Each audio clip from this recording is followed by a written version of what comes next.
Welcome to robust news. Robust news में आज हम बात करेंगे लव जिहाद और उसके अश्लील प्रचार के। हम खबरों को लाते हैं बहुत छांट कर और बहुत चुन कर और बहुत खोज कर, इसलिए बने रहिएगा चैनल पर। भाजपा लव जिहाद के राग को क्यों नहीं छोड़ रही है, हम इस विषय पर बात करेंगे। वह हिंदुओं में भय बैठा रही है कि हमारी स्त्रियों का इस्तेमाल करके विधर्मी अपनी संख्या बढ़ाने का षड्यंत्र कर रहे हैं। विधर्मियों की संख्या वृद्धि समस्या है। संख्या ही बल है और वही श्रेष्ठता का आधार है। इसलिए ऐसे हर विवाह या संबंध का विरोध किया जाना है, क्योंकि इससे विधर्मी की संख्या बढ़ जाती है। हम प्रियंका खरवार और सलामत को हिंदू और मुसलमान की तरह नहीं देखते, बल्कि दो बालिग व्यक्तियों के तौर पर देखते हैं जो अपनी आज़ाद मर्जी और पसंद से साल भर में अमन और खुशी की ज़िंदगी बिता रहे हैं। अगर एक वयस्क अपनी मर्जी से किसी दूसरे के साथ रहने का निर्णय करता है तो यह निर्दय रूप से उस व्यक्ति का अधिकार है। अगर यह अधिकार बाधित किया जाता है तो यह उसके जीवन और स्वतंत्रता के बुनियादी अधिकार का उल्लंघन है, क्योंकि इस अधिकार में चुनाव के अधिकार की स्वतंत्रता, अपना साथी चुनने की आज़ादी और इज्जत के साथ रहने का अधिकार शामिल है। यह संविधान के अनुच्छेद 21 के अनुरूप है। इलाहाबाद उच्च न्यायालय ने बिना लाग लपेट के यहाँ की प्रियंका बालिग हैं, इसलिए वे अपने माँ बाप की मिल्कियत नहीं है। उन्हें अपनी ज़िंदगी के बारे में फैसला करने का पूरा हक है। एक बार अदालत में अगर एक बालिग कह दे कि उसने अपनी मर्जी से फैसला किया है, तो अदालत को भी यह हक नहीं कि वह उसकी महाअभिभावक बन जाए। जस्टिस पंकज नकवी और विवेक अग्रवाल की 2 सदस्यीय पीठ ने इलाहाबाद उच्च न्यायालय की एक ही सदस्यीय पीठ के उस फैसले को कानूनी दृष्टि से बुरा बतलाया, जिसने यह कहा था कि अगर सिर्फ शादी के लिए धर्म परिवर्तन किया जाता है तो वह स्वीकार्य नहीं है। यह 2014 के नूरजहां बेगम, अंजलि मिश्रा और अन्य से जुड़े मामलों में एक सदस्यीय पीठ का निर्णय था।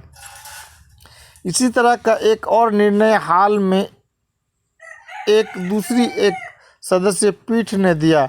इन मामलों में न्यायाधीश की यह समझ थी कि सिर्फ शादी के लिए धर्म परिवर्तन कर लेना एक अवसरवादी कदम है, जिसका समर्थन नहीं किया जाना चाहिए। इस साल सितंबर के महीने में जिस जोड़े की सुरक्षा देने की अपील अदालत ने ठुकरा दी थी, उसमें युवती पहले मुसलमान थी और उसने विवाह के कुछ पहले ही अपना धर्म छोड़कर हिंदू धर्म अपनाया था। अदालत को इसलिए उसका धर्म परिवर्तन विश्वसनीय और प्रामाणिक नहीं लगा और उसने उन दोनों को राहत देने के लिए अपनी तरफ से किसी भी हस्तक्षेप से इनकार कर दिया। इससे उलट 2 न्यायाधीशों की पीठ ने हैरानी जताई कि 2 बालिग लोगों के साथ रहने के निर्णय पर सवाल उठाया जा रहा है। उनका तर्क बहुत साफ है। वह बेगानी शादी में अब्दुल्ला को दीवाना होने के रोकने के लिए है, या इस पुरानी कहावत को याद दिलाने के लिए, जब मियाँ बीवी राजी क्या करेगा काजी। अदालत के इस फैसले के तुरंत बाद उत्तर प्रदेश सरकार ने एक अध्यादेश की घोषणा की है, जिसके मुताबिक जबरन या प्रलोभन देकर या धोखे से स्त्री का धर्म परिवर्तन कराने पर कैद और जुर्माने की सज़ा है। अगर स्त्री अनुसूचित जाति और जनजाति की हो तो सजाएं और भी सख्त हैं।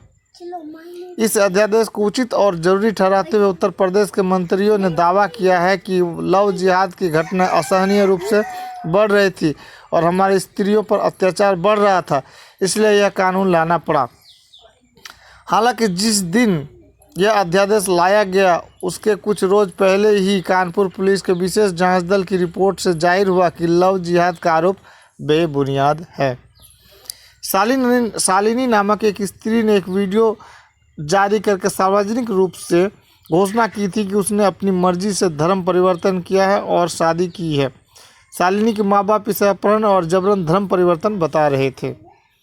एनडीटीवी ने जब दिल्ली में शालिनी से मुलाकात की तो उसने कहा कि वह पढ़ी लिखी है, एमबीए की डिग्री उसके पास है। क्या उसे कोई बहला फुसला कर उसका धर्म परिवर्तन कर सकता है, यह उसका सोचा समझा निर्णय था।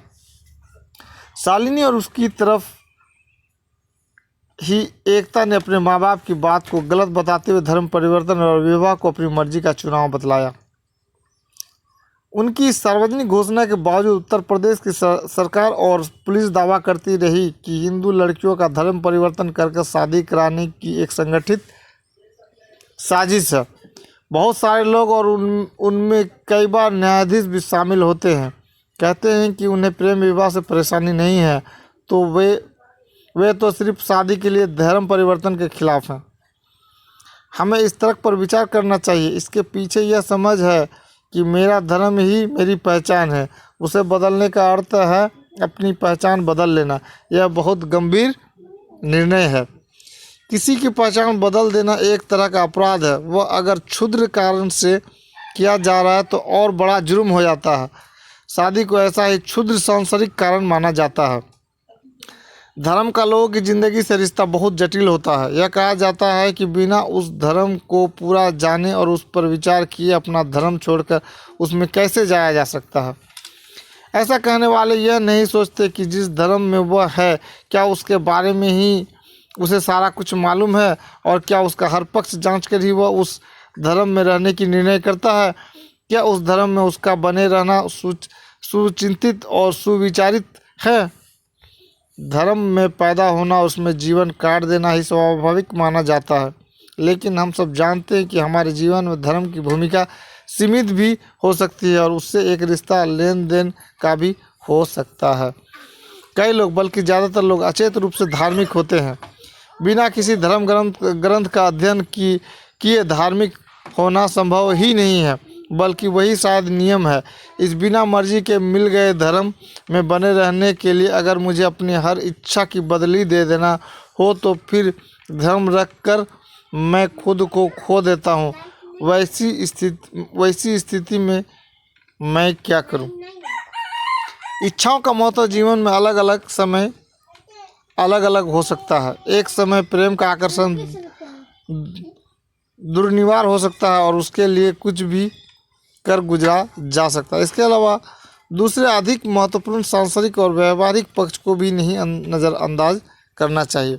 अगर दो बालिग लोग साथ रहने का निर्णय करें तो आधुनिक राज्य के रूप में भारत उन्हें एक रास्ता देता है। वह विशेष विवाह के लिए बनाया गया कानून है। इसका उपयोग करके आप बिना धर्म बदले विवाह कर सकते हैं। लेकिन भारत की असलियत यह है कि जिन अधिकारों को इसका जिम्मा दिया गया है वे प्राय हर संभव प्रयास करते हैं कि इस प्रावधान का इस्तेमाल किया ही न जा सके। दो धर्मों के जोड़े जब इन दफ्तरों में पहुंचते हैं तो उनका स्वागत नहीं होता है। कई बार अधिकारी अभिभावक की तरह स्त्री को माँ बाप की मर्जी का ख्याल करने की सलाह ही नहीं देते, आगे जाकर दबाव डालते हैं। अनावश्यक सवाल जवाब से दोनों को अपमानित और हतोत्साहित करने की कोशिश की जाती है। जब यह रास्ता इतना मुश्किल बना दिया जाता है तो विवाह के लिए तैयार जोड़ा आसान रास्ता चुनता है। वह धर्म परिवर्तन का है। उसके बाद धार्मिक रीति से विवाह में अड़चन नहीं है। कम से कम इसके बाद जोड़े के पास एक कानूनी कागज है जो माँ बाप की ज़बरदस्ती के सामने कवच है। इसे लेकर वे अदालत जा सकते हैं और सुरक्षा की मांग कर सकते हैं। अब यह अपेक्षाकृत आसान रास्ता बंद करने की कोशिश हो रही है। विवाह के लिए धर्म परिवर्तन कर लेने का अर्थ जोड़ों की ज़िंदगी का पूरी तरह बदल जाना नहीं है। हमने ऐसे अनेक मामले देखे हैं जिनमें शादी के बाद स्त्री और पुरुष पहले की तरह अपने रीति रिवाज ही मानते रहते हैं। शादी के लिए अपनाया गया नाम भी बस कागज़ में रह जाता है, लेकिन इससे अलग जीवन के तौर तरीके बदल भी सकते हैं। लेकिन अगर साथ रहना कहीं अधिक महत्वपूर्ण हो तो इस बदलाव पर दूसरों को क्यों एतराज़ हो। यह ज़रूर है कि ज़्यादातर मामलों में स्त्री ही धर्म बदलती है। इसका कारण फिर वह पितृसत्तात्मक वर्चस्व की विचारधारा जिसमें धर्म बदलने या ना बदले स्त्री की अवस्थिति गौण मानी जाती है, जिसे पुरुष के अनुसार बदला जाना चाहिए। शादी के बाद पहले नाम बदल दिए जाते थे। कुल नाम अभी भी बदल दिए जाते हैं। जो स्त्री अपने विवाह पूर्व का कुल नाम जारी रखती हैं वे भी इस विडंबना को जानती हैं कि आखिरकार उनके पिता का है, माँ का नहीं। घर लड़की का बदलता है, लड़के का नहीं। बिना इस संरचना को समझे यह समझना कठिन है कि क्यों ज़्यादातर मामलों में लड़कियां ही धर्म बदलती हैं। लेकिन धर्म ज़्यादातर के जीवन में उस तरह प्रासंगिक नहीं होता जैसा माना जाता है। जैसा हमने पहले कहा, वे धर्म के साथ अवसर और उपयोगिता के आधार पर रिश्ता बना सकते हैं। यह बात हमें बुरी लग सकती है, लेकिन हम खुद अपने जीवन की परीक्षा करें तो धर्म बदले बिना हम प्राय धर्म विरुद्ध आचरण कर रहे होते हैं। वह एक तरह से धर्म का त्याग ही है, लेकिन वह हमें बुरा नहीं लगता। क्यों? भारत में भारतीय जनता पार्टी की सरकारों के द्वारा लव जिहाद नामक नए अपराध की सृष्टि की जा रही है। इसके पीछे तरह है कि संगठित साजिश के द्वारा हिंदू लड़कियों का धर्म परिवर्तन किया जा रहा है। बार बार इस आरोप की जांच की गई है। उत्तर प्रदेश की पुलिस की हाल की जांच में तो यह आरोप गलत पाया गया। उसके पहले कर्नाटक और केरल में भी इस आरोप की जांच की गई थी और यह झूठ पाया गया था। लेकिन आम समझ यह बना दी गई कि मुसलमान कोई भी काम व्यक्तिगत निर्णय से नहीं करते, वह एक सामूहिक निर्णय होता है।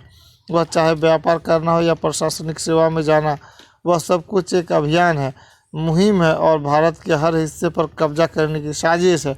वैसे ही प्रेम और विवाह भी व्यक्तिगत नहीं माना जा सकता। क्यों इस राग को भाजपा नहीं छोड़ रही है? वह हिंदुओं में भय बैठा रही है कि हमारी स्त्रियों का इस्तेमाल करके विधर्मी अपनी संख्या बढ़ाने का षड्यंत्र कर रहे हैं। विधर्मियों की संख्या वृद्धि समस्या है, संख्या ही बल है और वही श्रेष्ठता का आधार है। इसलिए ऐसे हर विवाह या संबंध का विरोध किया जाना है, क्योंकि इसमें विधर्मियों की संख्या बढ़ जाती है। इस तर्क के मुताबिक एक भी विधर्मी का बढ़ना भारत के लिए खतरा है। विवाह इसका साधन है, इसलिए उस पर पहरा जरूरी है। इस तर्क को समझना जरूरी है। यह मूर्खतापूर्ण है, लेकिन इससे इस तरह की अश्लीलता कम नहीं हो जाती। कैसी लगी है खबर? कृपया चैनल को सब्सक्राइब करें, कमेंट में अपनी राय दें। आपका दिन शुभ रहे। Thanks audience, thanks listener.